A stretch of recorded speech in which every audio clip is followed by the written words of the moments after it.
Welcome back to Cheche. We're live on Citizen TV. Not for the first time in Kenya's electoral history, a number of opposition parties have come together to present a common front. The National Super Alliance, NASA, unites the Chord Coalition parties, the ODM of Raila Odinga, Wiper of Kalonzo Musyoka, and Ford Kenya of Moses Wetangula, as well as the Amani National Congress of Musalia Mudavadi. They have agreed to an internal contest to choose their presidential candidate and a running mate, with other positions going to the runners-up. But we've seen this before, so what difference will this new opposition front make? Well, today's guests are Peter Kaluma, the ODM Member of Parliament for Homa Bay. He's speaking for NASA. And nominated MP Johnson Sakaja speaking for Jubilee. And before the break, there's some heavy punches coming from Sakaja, one of which was if the parties within NASA agree to the same set of values, ideology, why do the parties still exist? Well, parties will always be political parties, and let me, just clarify by first saying that our constitution says we are a multi-party democracy. The thinking that if you posit the same ideology, you should be in one political party, is to run away from that principle that we are a multi-party democracy, because otherwise we'd be saying if the people of Kenya are of the same ideology as Jubilee, everybody should be there. The idea of multi-partyism means that we have alternatives in terms of thought, most on issues of governance. What we are saying in NASA, initially called, was that, in as much as you could have a vision for the country and some shared values, you must reach a point in time where we allow parties to be, but we allow parties to interface in terms of governance. I mean, look at the problem in Jubilee currently. You see, KANU is really struggling where to be, because Jubilee is saying it is either you are in Jubilee or not. Yet, KANU is supporting them, it says there. You see the struggle in larger Embu and Meru. People are saying we could be, Chap-Chap party, it's called what, Maendeleo Chap-Chap, or we could be PNU, but we still want to support the president. We want to allow parties their freedom to be, but, have people come together based on ideals we want to pursue as a political, formation.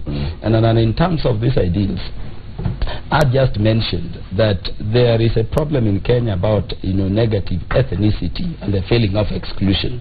And remember, I told you we have not been able to create a Kenyan nation.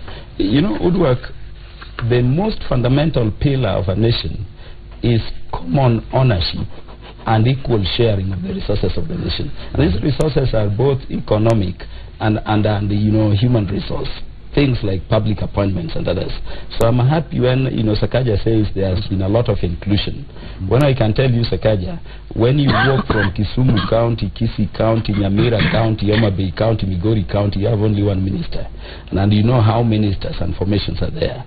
When you walk through all those 5 counties I counted for you, you don't have anybody called a managing director of any state parastatal. When you walk around, you see the formation of the structure of government. Kenyans are feeling this thing does not believe they are Kenyans other than as taxpayers. So these are issues to be dealt with. But at the next level, we are saying, and Sakaja will not tell you, when I joined this parliament, the debt burden of this country since independence stood at 1.3 trillion. Sakaja, it is now at 3.9 trillion. At a time, the nation barely collects in revenue, just barely $1 trillion. And you can imagine we are paying, and Udwak will give me a bit of liberty on this, we are paying, our half-year collection over 540 billion, towards debt. What am I talking about? The economy as a situation. And that is what I was saying. In as much as you can say we stand at this and that way, when the economy is doing badly, it is affecting, everybody. Look at the cost of corruption on our economy. So the things bringing us together are issues like what are affecting our nationhood or our being, a true Kenya, and what is this we can do together to save this country. So NASA is motivated by the way to see a way of bringing inclusivity to this country.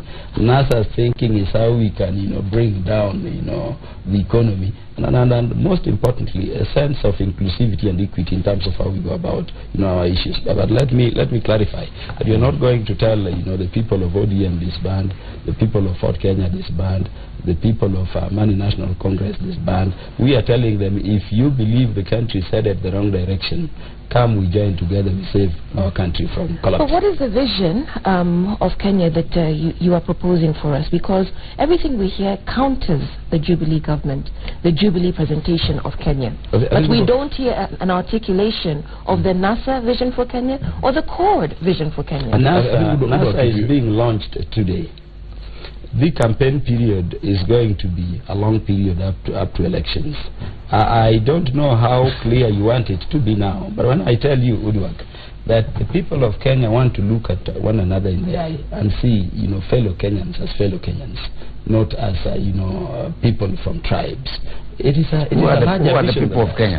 Allow me to respond to that. Actually, I was also expecting to talk about the devolution and the fact that resources are sent from the national government to all counties, regardless of whether they're in the opposition or the Let me mention this to you. There is the thinking, you had it in Sakaja's statements before we went on the break, that the national government is now giving resources to there is no resource the national government is giving any county. And let me say it for the upteenth time. There is no resource coming from the national government to any county. The resources of the nation are shared by parliament between the national government and the county governments, and of course they are shared there. And of course there is a formula that cuts across. But look at it. When we are talking about a budget of 2.3 trillion and the counties put together are getting 284 billion, what are you talking about? The issue then is not how the 284 billion are shared among counties. You have no problem with that. But how is the 2 point something trillion remaining in the national government managed? And let me end this by saying, Uduak, if you look at the problem in the health sector, for instance, now I don't know why the Council of Governors are dipping themselves into that issue. Because look at it. How much money are we still sending to the Ministry of Health over a function which is supporting livelihood, which is over 90% devolved? Because the national referral facilities are the only things the national government is remaining with. So it's about how much are you allowing. Now when we remain with 2.1 trillion or 2.5 trillion, or whatever amount the national government remains with, over 2 trillion. The question then is, how is it being shared nationally? You get what I mean? And this is where I'm telling you, Sakaja can come to the media and tell you, if it is electricity, it is all over in Homa Bay. Let me tell you, in Homa Bay town constituency, for instance, I have no school that has been electrified. Despite my having, flown into Homa Bay with the minister, I can tell you. There's no school in Homa Bay with electricity. I went with Charles Keter, actually in one chopper to Homa Bay. What we launched there ended with launching. And on Sakaja, when you look at the demographics, you'll be told there is no electrification happening in Homa Bay. So the thinking would be, this is some national thing which should be, going on optimally. Now I can tell you, it is not happening that way. I will hold on. I'll give you a chance to respond, but I'll also support him to say that I visited Homa Bay for the first time late last year, and I was appalled. By no school with electricity? No, I was appalled by the debilitation that I saw there, the deprivation. I saw people fetching water from dirty streams, people drinking water from puddles. And so you get a sense that, yes, this devolution and the, spread of resources has been very unequal in Kenya. And so therefore... Thank you. I think issues exist all across. And it will be important to see. For example, of course, we know water is primarily a county function, and 36 billion shillings later, Homa Bay County should tell us what they've done with respect to water. Not 36. Around there, if you get 15, you get 3 billion every year. No, 15 billion. How much do you get every year? 15 billion. To Homa Bay County per year. 5.4 billion. So 5.4. So 15. It's been 4 years, 20 billion. Remember how many more functions. I think let us just be genuine. Let me start with the first point that you had made as I come, because I've noted them down. I think you've touched on many areas that indeed need to be discussed. When you talk about inclusivity, it's very easy and poetic and sounds nice when we talk about it, that we're going to be inclusive. Yet you all have track records. The leadership in your parties have track records that betray what you're saying is your intention. I think it's very difficult for people who are above the age of 65 to suddenly see the light and start being inclusive. And inclusivity starts within your own political parties. You cannot say that your party has a party leader who is from the Luo community. The chairman is the Luo community. Chair is now Zubas for now are not Luos. The executive director is from the Luo community. You go to ANC, the party leader is from Vihiga. The secretary general is from Vihiga. The chairman. Go to Fort Kenya, the party leader is from Bungoma. The secretary general is from Bungoma. Leave alone even the community, the county. You go to Wiper, the party leader is from Ukambani. The secretary general, now at least they changed after the death of you cannot let me finish. I'm going point by point. Everything you said, there is nothing a party I'm starting from inclusivity. You cannot claim to believe that every Kenyan, no matter where they're from, have an equal opportunity. While in your own political party, you cannot create that. And that is why, the reason why you're not able to bring your parties together is because you've agreed that your parties are ethnic enclaves. When those who fought for multi-party democracy in this country, the Shikukus, the Muitas, the Manyaras, even the Odingas, when they're fighting for multi-party democracy out of Kanu, they're not fighting to put us into tribal cocoons called political parties. They're trying to put us into an opportunity or a system where which you can have freedom of thought and expression together with people with whom you share an ideology. Now, you cannot tell me that your ideology is only shared within your community. You cannot tell me the ideology of Wiper only exists in Ukambani, that the ideology of Fort Kenya is only in Bungoma County. So we need to move from that. And the reason you guys can't do it is because you fear what is happening in Jubilee. Yes, there are people who are leaving because they're afraid that now the party is big. I may not be able to get a certificate, and of course we are saying we want it to be done independently. There are those fears. There's a political cost. And we're saying, yes, we know there is a political cost in trying to unite our country politically, but we're willing to pay it. This country has 56 parties. We've only brought together 14. You're only 4 parties. Anyone can form a party. But to tell us that 4 people who claim to believe in the same thing, who claim to be, peas in the same pod, cannot agree to have, a similar manifesto and a similar party that stands for the same values because of those ethnic issues. You cannot tell us. Number 2, when you talk about the economy of this country, the economy of this country is not isolated. Our economy is within the context of Africa, the context of West Africa, and if you look at the numbers inwardly, of course, internationally there's a lot of depression, on many economies, especially economies that are not resource rich, like Kenya. We're not yet reaping the benefits of our minerals and our oil. Look at our GDP growth. We're talking about 6.2%. 6.2 or 6% is number 24 in the world. We are growing well compared to other countries around the world. Yes, the benefits of our investment in infrastructure will take time, and have been taking time to be felt by the people, and that is natural. But we're saying that we're not doing as badly as you people say we're doing. You don't look at debt as an amount. You look at debt based on the economic ratios, GDP to debt ratios. Are we sustainable? The World Bank, the IMF have said that actually your levels are sustainable. If you say we're borrowing 3 trillion, how much is the US borrowing? They're borrowing much more. How much is South Africa borrowing? But they're bigger economies, So you cannot tell us that we're borrowing more than Tanzania or more than Uganda, which are much smaller economies. We will not even be allowed to borrow that money if our public GDP to debt ratios, which I think right now we're at 43, were off. They will not be allowed. And there are 4 things you look at when you're looking at an economy. You look at the rate of inflation. Our rate of inflation right now is around 8%. In 2011, it was at 18.9%. It has come down drastically. You look at the GDP growth rate. We're number 24 in the world. Look at what we call the exchange rate. And our own foreign reserves are one of the highest in this part of the world. During the time when we got injection of foreign reserves of the US dollar, the Kenyan shilling went down to the dollar by around I think 12%. What happened to South Africa? 35%. Look at Morocco, look at Libya, look at Uganda, 28%, and Tanzania, and many countries. So there has been some sound financial management. I agree, probably the communication of that and the translation of that to the normal person, because ultimately the common mwananchi wants to feel it in his pocket, has not been 100%, and because it takes time, because our investment has been on infrastructure, which will reap. We're not borrowing. Kenya has never borrowed a shilling to pay a salary.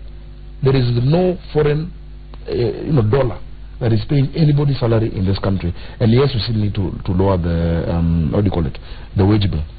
On the issue of corruption, corruption is a problem. Sorry, just on the economy, how do you respond about the calls or the claims that the cost of doing business in Kenya is too high? Take the case of the railway line in Ethiopia and the railway line in Kenya. I think those are 2 things: cost of doing business and that particular project. Cost of doing business in Kenya. There was a report last year by the World Bank and Kenya was the third most improved country in the world. Not in Africa, not in East Africa, in the world. It is improving. You know, the ease of doing business index, we're performing really well. The cost of doing business, in fact, Nairobi, and I'm sure it is not because of the county, but because of all of these initiatives, how to register a company, how quickly it takes. Nairobi has been rated as the #1 investment destination in Africa, not by us, not by Jubilee, but by Forbes, but by Bloomberg, but by the World Bank and the IMF. You know, so we don't look at our economy just inwardly. Let's look at it in comparison to those other countries, you know, that we are talking about. On the last point that he raised, because he went on many issues, defending corruption. Yes, we'll come back to the SGR because you haven't quite on SGR. You didn't quite frame the question, right? Yes. The cost of business is a different thing. Is a different thing from the which is improved, but there is a problem with the way we tender, with the way we solicit our infrastructure projects, value for money. Which Ethiopia seems to be able to get, but we haven't, and which comes to the point of corruption. I think we've gotten some things mixed up. Number one, the line in Ethiopia is not comparable, you know, blow by blow with the line in Kenya. You know, and I think the Kenya Railway MD Maina, together with the cabinet secretary, have brought up those facts time and time again. The issues of terrain, the issues of weather, including running stock, the issues of the fact that we're going through a park and for a long distance our line is elevated. You know, for long distance. So I won't get into those details, but I think there's been value for money because the audit done by the Auditor General, you know, the Auditor General is the one who looks at that project and says, based on this cost, I know Kenyans wanted to see the trains that we had put in them, you know, in the manifesto, those bullet speed trains. You know, first of all, we don't have the capacity, the electrical capacity, the energy capacity, but the standard gauge, the line, has the capacity. Once we become energy sufficient as a country, then we can move to that bullet train or whatever else we're talking about. But this alone, and on the 1st of January, Mheshimiwa, I'll invite you to take the first trip from Nairobi to Mombasa on the SGR. 1st of June. 2017. That is when we take a trip in those things. In the SGR, and I know you will like it. It is not like that very emotion. They are too old we're used to. And you should look at those locomotives. Yes, but we're coming to the point about corruption. On corruption, you know, on corruption, and I think you people can see what the opposition does. You know, they blow hot and cold on issues. Who has come out to fight corruption in a manner that actually affects them more than Jubilee? The president himself has let go. In fact, he went out of his way to come to parliament to say these people should be investigated, let them go. You know. Number two, there are more than 275 cases right now in court. You know, I hear people saying, oh, the president said, what else can I do? And you're saying, look, anybody with a whiff of corruption in this government is not to be protected. But when it comes to court, anybody with a whiff of corruption, even on the same, whether it's an interim report, we see the former Prime Minister rushing to Mombasa, rushing to Kilifi to defend Joho, to defend Kingi, saying, oh, it is just interim. But when it's something on health, health ministry says, no, that is not interim, it is final. We cannot win the fight against corruption unless we do two things. One, we depoliticize it. That is not about that it's corruption only when I'm not involved. But when I'm involved and I'm benefiting from it, it is okay. You know, if there's corruption in Jubilee, I speak about it. You know, if there's corruption in court, you should be able to speak about it. If there's corruption within your governance, you should speak about it, not because they're supporting the party or not. And so finally, I mean, the second thing that must be done on the fight against corruption, I think Kenyans want a very simple thing: a few big people to be jailed, people who have cases in court out of these 270 something cases, to actually go to jail or on a kind with that striped uniform. Serving time behind bars, because then that is what will stop impunity. Who is going to do that? Now, exactly my point. We have a new constitution.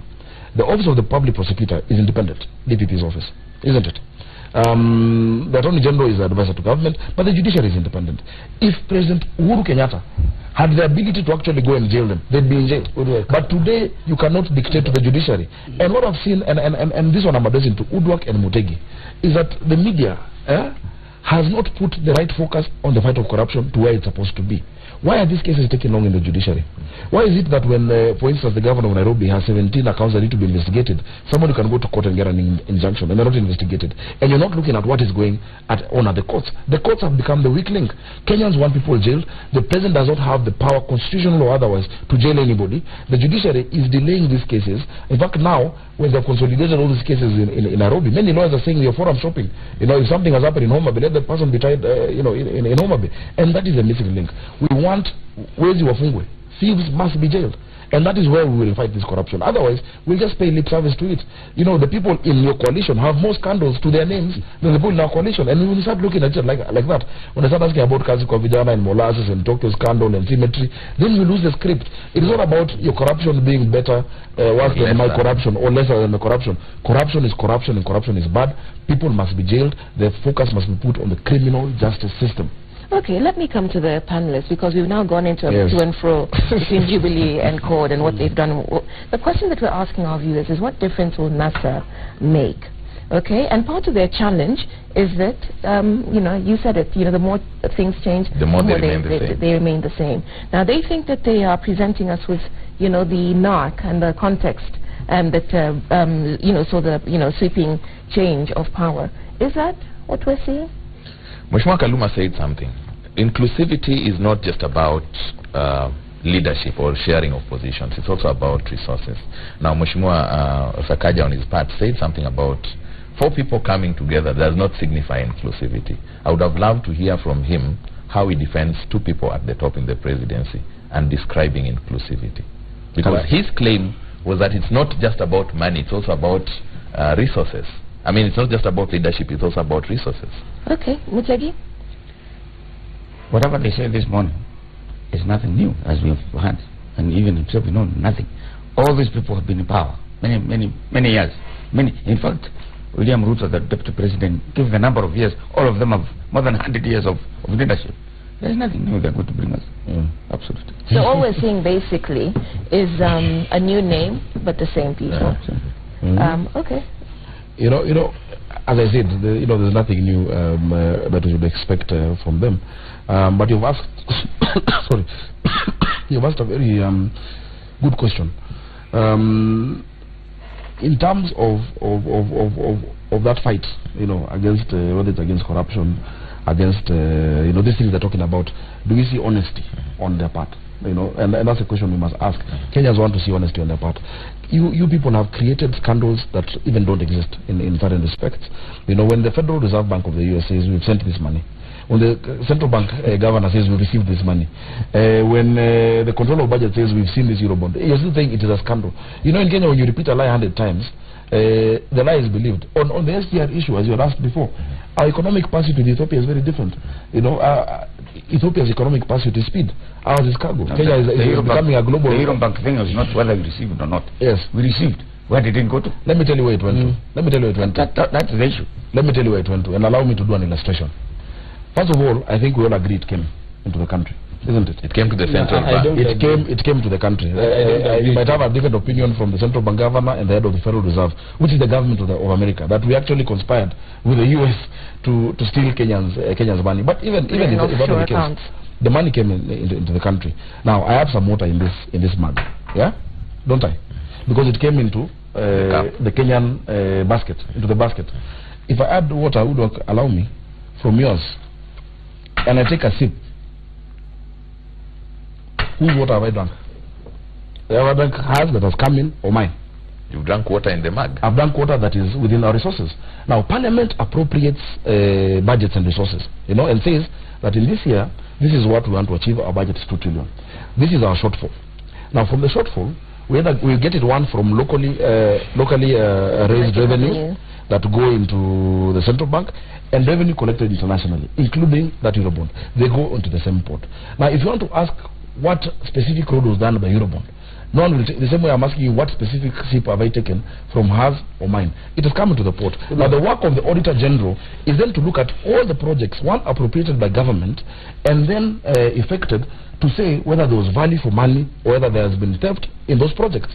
But if you expected that Eurobond would have come, first of all, in a plane, that we would receive it at the airport and dance and say, no, Eurobond here, now Eurobond is being ushered in. And then number two, that Eurobond was supposed to do one road from Mombasa to Turkana. Then you got it wrong. It was coming for budgetary support on infrastructure and on development expenditure. Now, how to tell whether it has been used well or not is based on the annual Auditor General's report. Eurobond money was not supposed to come to do a specific different project. It was supposed to support the budget. To support the budget. Help increase the allocation for NYS, for example. To support the budget. Whether it is medical care, whether it is health, whether it is NYS, all issues in the budget. That's what it came to do. But you see, they've been yearning in our web of lines that this money was coming specially for one special contract. They said, look, Thika Road was X amount. If this amount comes, you will fill it somewhere. Women in your village are filling it. When they're going to hospital, they're not being asked for a shilling. Children are filling it when they're not paying exam fees. When there's no capitation, when capitation has gone up by more than 35%. When there's power everywhere, and that Homa Bay issue, I have to follow it up together. All right. Udwak, two things. When you require Sakaja or anybody in Jubilee to talk about inclusivity, they'll take the whole day cutting around it because it does not exist. I don't want to go much into it for now, but let me advise for free. If the president would care to listen, he would know why, the larger sections of this country are not with him. Sakaja, you are a very focal member of Jubilee. Tell your president He's also your president. To restructure government. To restructure government. How? Mutegi has said the others or the NASA team is like before. But let me tell you, the time that these people you are saying are in NASA or in government, in whatever positions you're talking about, did not have the benefit of this new constitution. But now tells you, you must have the face of Kenya when you structure a government departmental sector. You get what I mean? Sakaja, go to, these important sectors of the economy. By the way, you would question whether we are now a one-tribe nation, a two-tribe nation, or what is happening. It is so bad. And I'm requesting you to think deeply about it when we are on national show, because you chair that committee. How do Kenyans fail? Yeah. When they go to the Attorney General's office and they find the top 13 people are from one county. How do they fail? How do Kenyans fail when you go to Kenya Revenue Authority collecting money from all of them, and everybody who is decision making is from one ethnic extraction against others? This is what we are talking about. Remember, I raised the issue. No, don't intervene. I raised the issue of how do we have a situation where in 5 large counties you have a minister, you don't have anybody you can say is a top government guy anywhere, and you expect these people to believe that Jubilee is not for them. I told you from Kisumu, yes, Homa Bay, Migori, Nyamira, yes, Kisii, we have one minister. You have a minister. How many PSs you have PSs? None at all. You took ours. Koleta Suda is you took ours. That is a PS from Migori. That's one of the countries you mentioned. Okay. You have Sylvester Kasuku in charge of LAPSET. No. How many PSs? The policy that is please. Let me talk now. When you count a PS in 5 counties, how many are you counting in Kiambu County alone? This is what we are talking about. We are not saying there may not be. How many PS? But we are saying there is lack of equity. Let me tell you, Sakaja, that even Western Kenya, which you claim. How many PSs are in Meru, from Meru? You need to go. You need to go. One. You see. Can I finish? Finish, and then we'll take a break. Don't struggle. Let's go. We'll go to the numbers. What I'm saying, I'll give you the facts. What I'm saying, you don't need to give me facts. They're there. Everybody knows them. No, let him finish, and then we'll take a break. What I'm saying is that really, we need to think about this country seriously. You may talk beyond public, position appointments and go to resources, and you see how you are struggling, to talk about it. You can say there is money in the county to do these functions. But remember, Udwak, agriculture, health, markets, those local roads, all those matters that are so close to life are in the county. Against how much? When you say the people of Homa Bay can be, drinking dirty water, as you are saying, and yet they are looking at water there. Okay, and then you have a single dam, a whole 30-something billion is being injected. Another dam somewhere, a whole 30-something billion is being injected. This is the inequality we are talking about. You may come here and say you've done roads. Let me speak with you. But which is this single road you can finger point in the entire of our region? That is a national government thing. You know, so we are saying go and think about inclusivity. And by the way, these campaigns we are going into are not going to be much about the corruption we are chasing. It's about whether Kenyans feel they are included in Jubilee. And if not, whether they believe they can be included elsewhere. Okay, number two, as you go to this thing we call, you know, corruption. We are not talking about the ease of doing business. And Sakaja, you know, this is something we worked on a lot as Justice and Legal Affairs Committee in Parliament. You know, revising all these laws related to business to make registration of business, setup of businesses, you know, a bit more easy. What we are talking about is how much we are extracting from the monies we would otherwise use to do good things. You know, something like SGR that you're talking about. This thing was already tendered before this government came in. All these things were retendered, and you get hundreds of billions being added for no reason. For no reason other than, you know, that a few individuals, some may want to loot them. We have a problem with the economy. We have a problem with corruption. And you don't assist yourself by saying, oh, so and so has also been mentioned over corruption. Okay. Tell us how you are managing the economy. Okay, and so we will take a break now. This is Cheche on Citizen TV. We'll be back with our guests, honorables actually, Sakaja Johnson and Peter Kaluma. In the meantime, do keep your feedback coming in, and we'll hear from you when we're back. Thank you.